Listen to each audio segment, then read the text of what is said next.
ആർ.എസ്.എസിനെ വെല്ലുവിളിച്ച് ബി.ജെ.പിയിലെ ഒരു വിഭാഗം നടത്തിയ വൻ വോട്ട് കച്ചവടമാണ് പാലക്കാട് ഉപതെരഞ്ഞെടുപ്പിൽ നടന്നതെന്ന് വ്യക്തമാകുന്നു.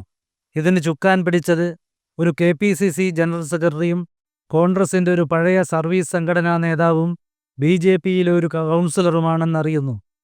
കൗൺസിലർമാരും പ്രാദേശിക നേതാക്കളുമടങ്ങിയ ഒരു സംഘമാണ് ഈ പദ്ധതി നഗരസഭാ പരിധിയിൽ നടപ്പിലാക്കിയതെന്നാണ് കോൺഗ്രസ് വൃത്തങ്ങൾ നൽകുന്ന സൂചന. ഇതിനായി മണ്ഡലത്തിലേക്ക് വൻതോതിൽ പണമൊഴുകിയതായും ആരോപണമുയരുകയാണ്.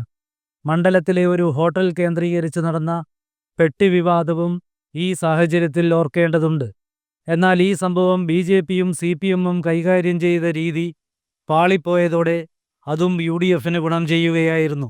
ഉപതെരഞ്ഞെടുപ്പിലെ സ്ഥാനാർത്ഥി ആരെന്നത് സംബന്ധിച്ച് ബി.ജെ.പിയിൽ രൂക്ഷമായ അഭിപ്രായ വ്യത്യാസം നടക്കുന്നതിനിടയിലാണ് സി. കൃഷ്ണകുമാറിനെ ബി.ജെ.പി സ്ഥാനാർത്ഥിയായി സംസ്ഥാന നേതൃത്വം പ്രഖ്യാപിച്ചത്.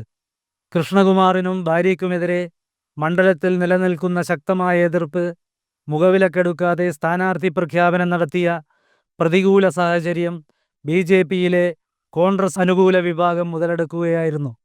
ഈ സാഹചര്യം മുൻകൂട്ടി മനസ്സിലാക്കാതെ കൃഷ്ണകുമാറിനെ സ്ഥാനാർത്ഥിയായി പ്രഖ്യാപിച്ച ബി.ജെ.പി സംസ്ഥാന നേതൃത്വത്തിൻ്റെ ഭാഗത്തു നിന്ന് ഗുരുതരമായ വീഴ്ചയാണ് സംഭവിച്ചത്. കൃഷ്ണകുമാർ സ്ഥാനാർത്ഥിയായതോടെ മണ്ഡലത്തിലെ അസംതൃപ്തരായ പ്രാദേശിക നേതൃത്വത്തിലെ ഒരു വിഭാഗത്തിലേക്ക് വലിയ തോതിലുള്ള പണമൊഴുക്കി അനുകൂല സാഹചര്യം മുതലെടുക്കുകയായിരുന്നുവെന്നാണ് ആരോപണം. മണ്ഡലത്തിലെ കൃഷ്ണകുമാർ വിരുദ്ധ സാഹചര്യം മറികടക്കാൻ ആർ.എസ്.എസിൻ്റെ ശക്തമായ സാന്നിധ്യം സഹായകരമാകുമെന്ന് ബി.ജെ.പി സംസ്ഥാന നേതൃത്വം പ്രതീക്ഷിച്ചിരുന്നു.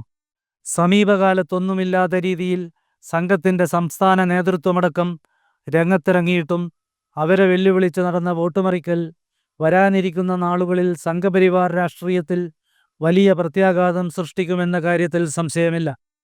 ബി.ജെ.പി സ്ഥാനാർത്ഥിയുടെ കനത്ത പരാജയത്തിന് ശേഷവും നഗരസഭാ ചെയർപേഴ്സണടക്കം നടത്തിയ പ്രസ്താവനകളും കോൺഗ്രസ് നേതാക്കളോടൊപ്പം രാഹുൽ മാങ്കൂട്ടത്തിൻ്റെ വിജയം മധുരം നുകർന്നാഘോഷിച്ചതും ഗുരുതരമായ അച്ചടക്ക ലംഘനമായി ആർ.എസ്.എസ് നേതൃത്വവും ബി.ജെ.പി നേതൃത്വവും കണക്കിലെടുക്കുകയാണ്. ഇനിയുള്ള നാളുകൾ കേരള ബി.ജെ.പിയിൽ പൊട്ടിത്തെറികളുടെ കാലമായാൽ അത്ഭുതപ്പെടാനില്ല.